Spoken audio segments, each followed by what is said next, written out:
ચાણક્યની નીતિઓ ભલે કઠોર લાગે, પરંતુ વાસ્તવમાં તે માનવ કલ્યાણ માટેની છે.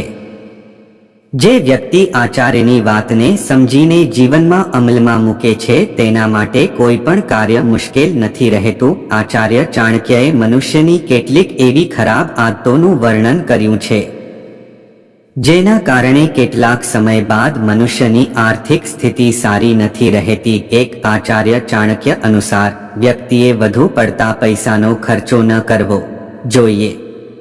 પૈસાનો ક્યારેય વ્યર્થ ખર્ચ ન કરવો જોઈએ.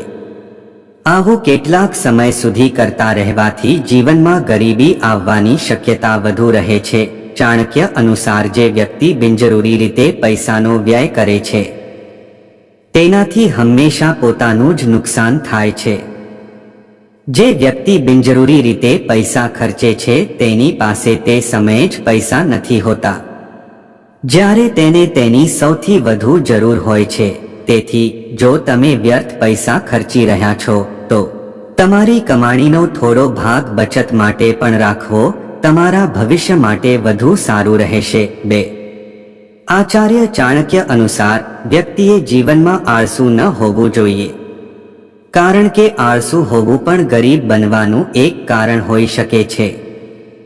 આળસુ માણસ સારી તકો પાછળ છોડી દે છે જેમાં તે સફળતા મેળવી શક્યો હોત.